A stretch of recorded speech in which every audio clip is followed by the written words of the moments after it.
Los 12 apóstoles de Damian Cook. 21 minutos, está bien. Esto es la clave. Esto es la hostia. Sean todos bienvenidos a esta El nueva motín es muy fuerte. edición ¿Cómo de fuerte?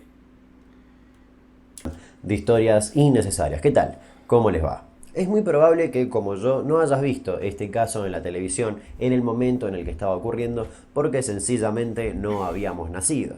Y por eso hoy te voy a hablar sobre el motín de Sierra Chica, el motín más sangriento y extenso de la historia argentina. Desde ya te aviso que si bien no hay Buah, ninguna pero es que imagen fuerte más que un video filmado desde lejos, el relato es impresionante en sí, así que si sos una persona sensible, nada, por las dudas, estás advertido. Empecemos. 30 de marzo de 1996.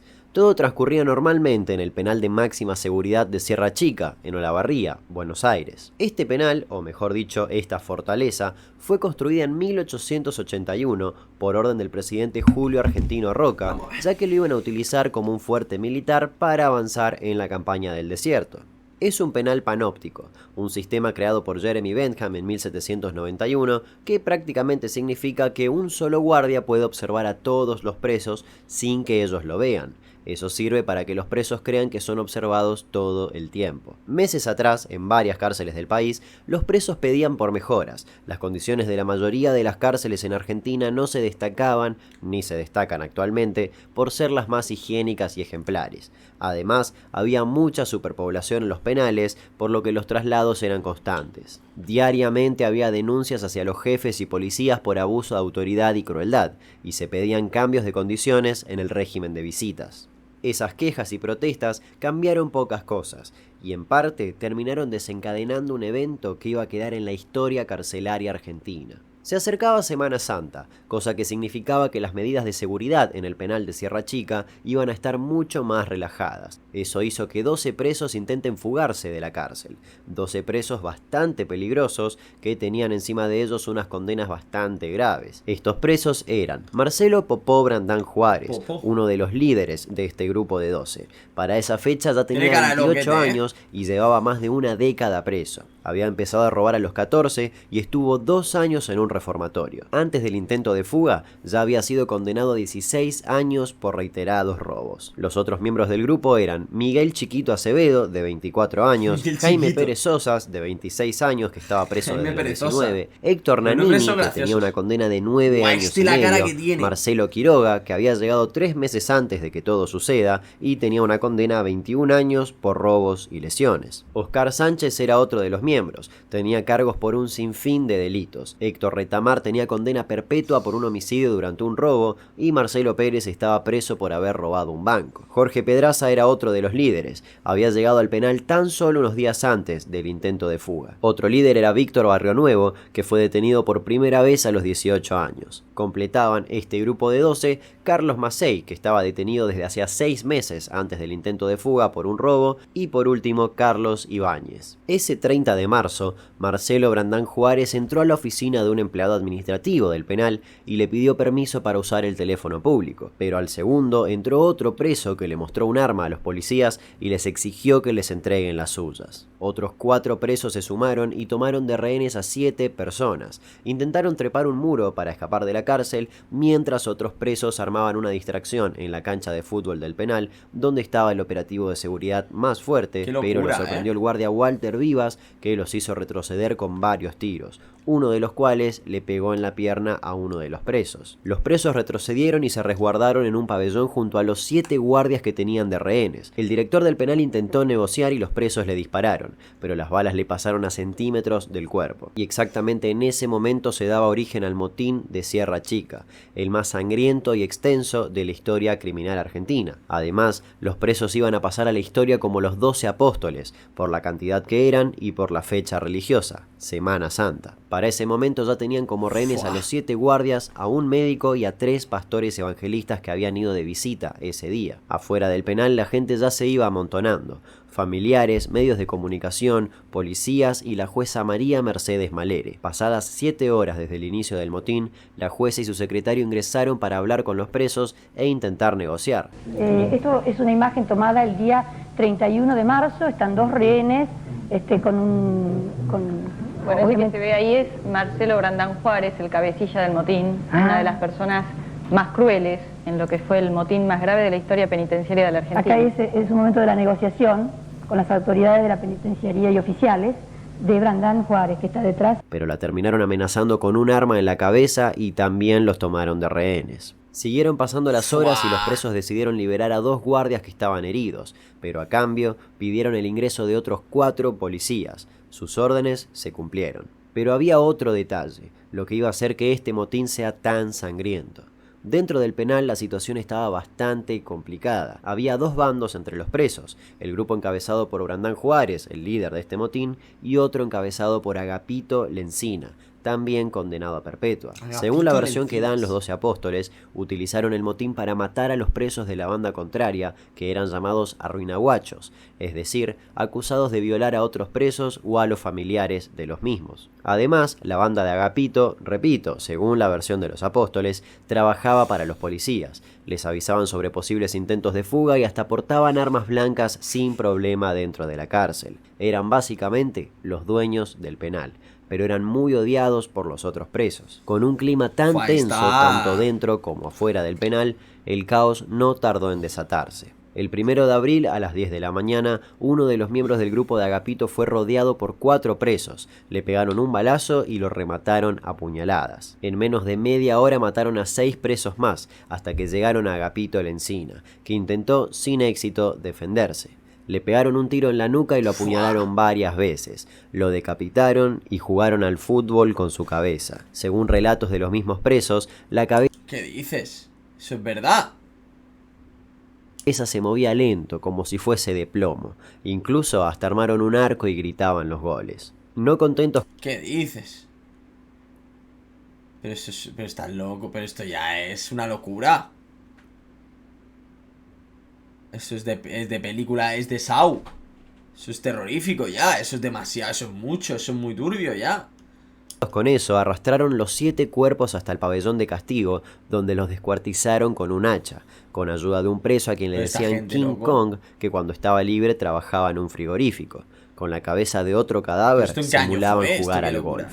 Buscaron ollas y trasladaron los pedazos de los cuerpos en ellas hasta la panadería del penal. Ahí los incineraron en el horno para eliminar las pruebas y después tomaron una decisión insólita. Hicieron empanadas con la carne de la nalga de uno de los muertos. ¿Qué dices? Acto seguido las pusieron... ¿Cómo empanadas? ¿Y quién se va a comer la nalga de un...? ¿Pero qué locura es esta, bro? Pero ¿qué está pasando ahí dentro? En la heladera. Al otro día se la sirvieron a los guardias y cuando la terminaban de comer les decían: tiene un gusto dulce, ¿viste? Te estás comiendo un chorro. Ahora vas a ser mejor persona. Me enteré que a Gapo lo habían matado, dijeron que lo habían hecho en comida. Después sentí un comentario que habían hecho guiso, que le dieron a la población. Interno Acevedo, chiquito Acevedo, que le dicen repartiendo empanadas. Bueno, vienen, los dejaron 2 empanadas ahí, me como una. Después vienen ahí riéndose y dice: ¿comiste la empanada, guacho? Sí, le digo, estaba linda, estaba dulce. Bueno, dice: te comiste un preso. Y se reían ellos, dice: ahora va a ir para adelante, dice: te comiste un rocho. Se cree que 4 de los guardiacárceles fueron víctimas de este canibalismo involuntario. De los 7 cadáveres solo quedaron algunos pequeños huesos y dientes. Rápidamente el humo blanco se veía desde afuera de la cárcel. José Cepeda Pérez era otro preso que se negó a descuartizar un cadáver. Lo terminaron destrozando a cuchillazos y su cuerpo corrió la misma suerte que el resto de los cadáveres. Fue quemado en el horno. Según el relato de uno de los guardias que fue rehén ese día, Jorge Kroling, vio cómo le cortaban la lengua a algunos presos y las colgaban como si fuesen trofeos, con alfileres. Además, que a otro cadáver le sacaron las tripas y en cada tetilla le pusieron un ojo. Adentro, unos 1500 presos amotinados. Afuera, la gente no sabía nada de todas las muertes, solo escuchaban gritos y disparos. Ya han pasado más de 72 horas desde el intento de fuga y posterior motín en la unidad número 2 de Sierra Chica. El lunes, cuando todo suponía que la solución estaba cerca, otro intento de fuga frustró todas las esperanzas. La cárcel de Sierra Chica es tierra de nadie. Todos los pabellones están tomados. Existen 4 bandos entre los más de 1000 reclusos. Los enfrentamientos son continuos. ¿Qué le han dicho? ¿Qué novedades tiene usted? No había nada, desde ayer hace 4 días que estamos y no sabemos nada, cómo están, nada. Los anotan para que los quedemos tranquilas y nada más, no pasamos. El oído del señor Duarte esto. Mientras continúan los diálogos entre reclusos y autoridades, la situación sigue siendo estacionaria en el penal de Sierra Chica. La lluvia y el intenso frío no fueron impedimento para que los familiares de los internos expresaran su angustia. Ya desde el 5.º día que están así los chicos y es una angustia, esto cada vez se pone más tenso, más denso y no puede ser. Mientras tanto, en llevaban varias ahí un cárceles montón de del país tiempo. se veía un efecto contagio. Diferentes motines iban surgiendo, pero ninguno tan violento como el de Sierra Chica. Se cancela viaje a Con ABS. motines en varias cárceles. La situación en Sierra Chica, trágica. 5.000 presos amotinados en distintas cárceles de la provincia de Buenos Aires. En Sierra Chica tomaron como rehén a una jueza. ¿Qué es lo que piden en este momento, por favor? Digan la verdad que pasa con la gente de Sierra. Las negociaciones continuaban. Los 12 apóstoles querían armas y autos para escapar. Decían, queremos pirarnos o matamos a los rehenes, aunque hasta ese momento no habían matado a ningún rehén, solo a sus enemigos dentro de la cárcel. El gobernador del momento, Eduardo Duhalde, pensó seriamente en tomar la cárcel por la fuerza, pero iba a ser demasiado arriesgado y peligroso. Recordemos que una de las rehenes era la jueza. Dentro de la cárcel, entre tanta muerte, los presos se divertían tomando pajarito, una bebida que se prepara con levadura fermentada, agua hervida y cáscara de frutas, que al tomarla en grandes cantidades emborracha bastante rápido. Además habían saqueado la farmacia del penal, por lo tanto tenían una gran variedad de drogas legales a su disposición. Los presos se robaban entre ellos y hasta hay rumores de que incluso hubo algunas violaciones. Cuando llegaba el anochecer, el penal se ponía aún más peligroso. Desde afuera solo se podían ver distintas fogatas en los techos y se escuchaban los gritos de los presos a los medios de comunicación. ¡Acá no hay líderes! ¡Estamos todos unidos! ¿Cómo está la jueza? ¡Hay rehenes heridos! ¿Cuántos? El clan Pucho también quiero verlo, que eso... De ahí sí que me puedo inspirar.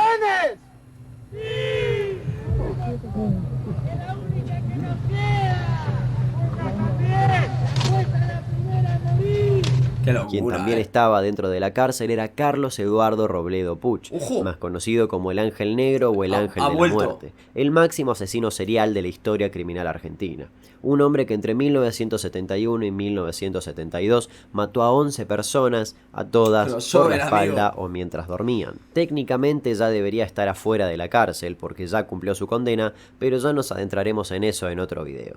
El día del motín, Robledo Puch se refugió con una Biblia en la capilla del penal junto a todos los presos del pabellón 10, que es el pabellón de diversidad de género, y todos los otros presos de otros pabellones que no querían tener nada que ver con el motín. Se encerraron hasta el último día. Según dicen, no había agua y se mantuvieron con vida tomando su propia orina y alimentándose de algún pedazo de pan que alguien les tiraba desde el otro lado del muro cuando no había presos peligrosos cerca. El jueves 4 de abril, el jueves santo, los presos entregaron un petitorio. El gobierno se comprometió a acelerar las causas judiciales y aplicar la ley conocida como 2x1, que permitía contar dobles los días en prisión después de 2 años sin sentencia. Además, las autoridades les prometieron a los 12 apóstoles que los iban a trasladar a un penal federal, ya que tenían miedo a venganzas de los policías. Los presos informaron que iban a entregar el penal, pero recién el día domingo. Eligieron ese día porque los presos querían que ese sangriento motín sea el más extenso de la historia argentina.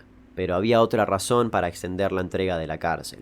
Estaban intentando cavar un túnel para escapar. Según Pedraza, uno de los líderes, habían logrado cavar unos 21 metros de túnel, pero todavía faltaban unos 15 metros, y ya tanto los rehenes como los presos estaban agotados, mental y físicamente. Finalmente llegó el domingo de Pascua. Los policías esperaban a que los rehenes sean liberados, pero Brandán Juárez sorprendió con un último pedido. Yo no entrego el penal si no me traen a mi vieja, gritó mientras mostraba un arma. Ese pedido volvió a frenar absolutamente todo, ya que la madre de Popó no podía llegar hasta antes de las 20 horas. El operativo corría riesgo y tenía que suspenderse hasta el otro día. Hasta que un preso, que ya llevaba muchos años en la cárcel y que no quería tener nada que ver con el motín, le dijo a un policía que le consiga pastillas. El otro apodo de Juárez, aparte de Popó, era Falopa, por obvias razones. Le ofrecieron los calmantes diciéndole que era para que esté más tranquilo hasta que llegue su madre, y los tomó sin dudarlo. El resultado, lo sacaron de la cárcel encorvado,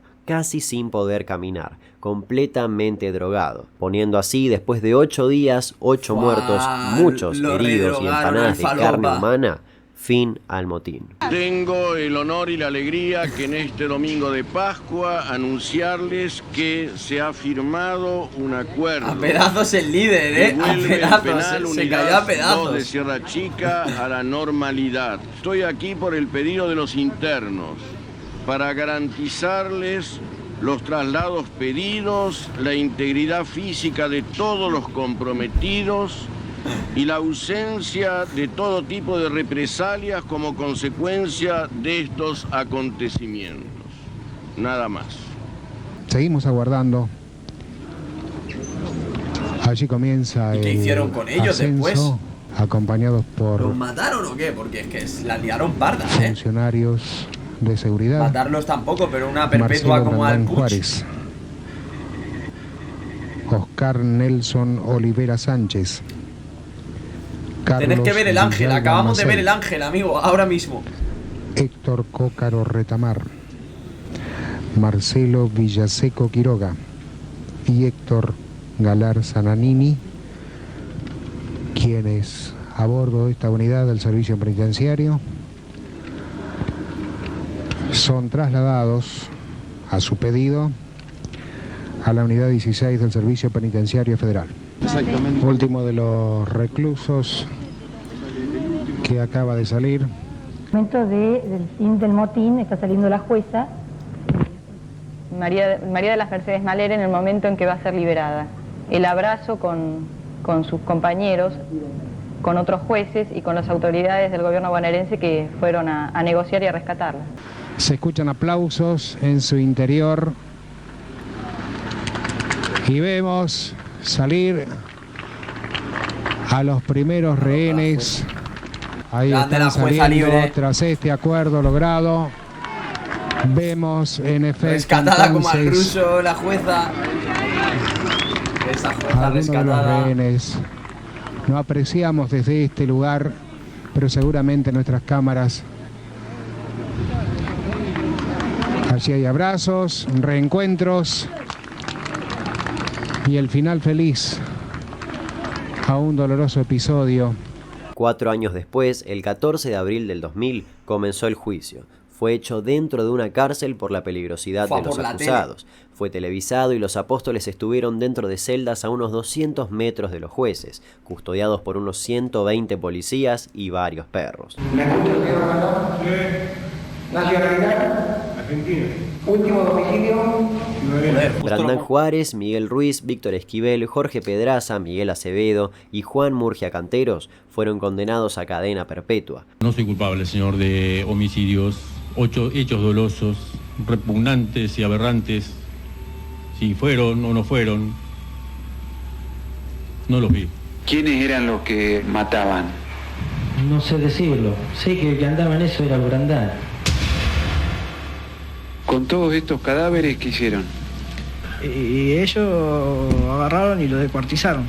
En la olla se veían los pedazos, se veían brazos y un cuerpo entero dentro de una olla no va a mostrar un brazo, tanto descuartizado para que entre dentro de una olla. Fuimos llevados al sector de la terraza del penal.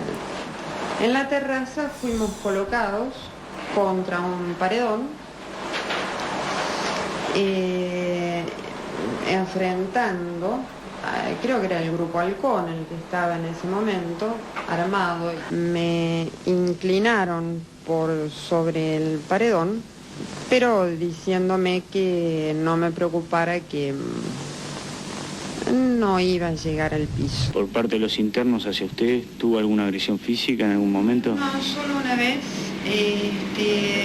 una noche, Luis Dávalos me golpeó por el puño en la cabeza. En mi habitación el interno Miguel Ruiz Dávalos, al que le decían el paraguayo,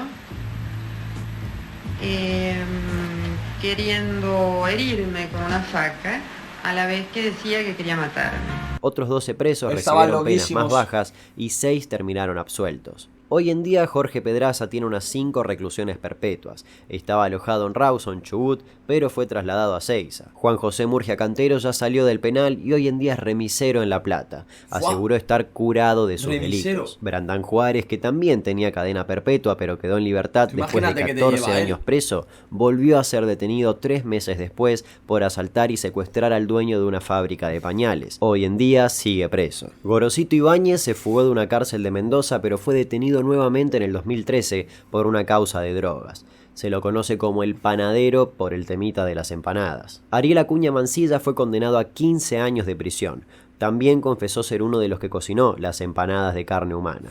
Recuperó la libertad en mayo del 2015, pero la policía lo encontró armado con un cuchillo y cortándose a él mismo y amenazando con herir a su familia y vecinos. Cuando la policía intentó calmarlo, Acuña los atacó y fue herido de un balazo. Está libre y fue el que más se paseó por canales de televisión. Gustavo Javier Arín fue apodado como el Pelado Maradona por haber jugado al fútbol con la cabeza del Gapo Lencinas. Fue detenido nuevamente acusado de liderar una banda de piratas del asfalto. Miguel Chiquito Acevedo Barrio Nuevo también había sido condenado a perpetua, pero falleció en abril del 2007 tras agonizar 8 días después de haber sido herido con facas en una pelea entre internos. Y por último, Rubén Darío Canto Ramírez también fue condenado por el motín, pero murió de 5 tiros en 2013. Se lo conocía como el apóstol arrepentido y se cree que lo asaltaron. Era cartonero y había intentado cambiar su vida. El motín de Sierra Chica inspiró películas y series. En 2014 se estrenó la película Motín de Sierra Chica de Jaime Lozano e incluso hay muchas referencias a este motín en El Marginal 2. Lo más triste de todo es que después de todo este episodio, algunas cosas cambiaron, sí, pero otras siguen exactamente igual. Teniendo en cuenta el estado actual de las cárceles en nuestro país, que incluyen sobrepoblación, abusos de autoridad, hacinamiento, violencia entre los presos, dificultad de acceso a derechos básicos como alimentación, salud y educación, y una larga lista de etcéteras, no es impensado ni poco probable que vuelva a ocurrir un motín de estas características. Las cárceles de nuestro país necesitan un cambio, y todavía estamos a tiempo.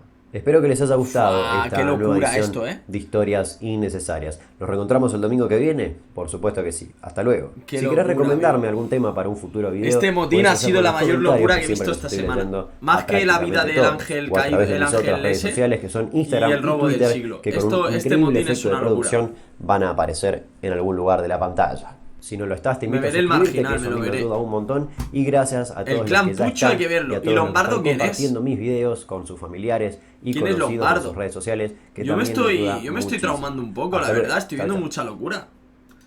No me esperaba yo una Argentina tan argentina. Buenos días. Me estoy volviendo un poco loco. Mira, loco, me ha salido aquí el clan Pucho. Lo voy a dejar aquí porque ahora tenemos, chicos, Lombardo, lo mejor de Lombardo. Lo mejor de Lombardo. No sé, ahora miro. Chicos, ahora tenemos la final del ajedrez, amigos. Luego lo vemos, luego me veo la vida de Lombardo cuando termine la final. ¿Qué pinta ahora? Pinta que vamos a la final del torneo de Chess 24, amigos. Vamos a pegar una partidita de ajedrez, a ver si nos llevamos el premio y nos vamos. A ver cositas, o a ver si viene Goes y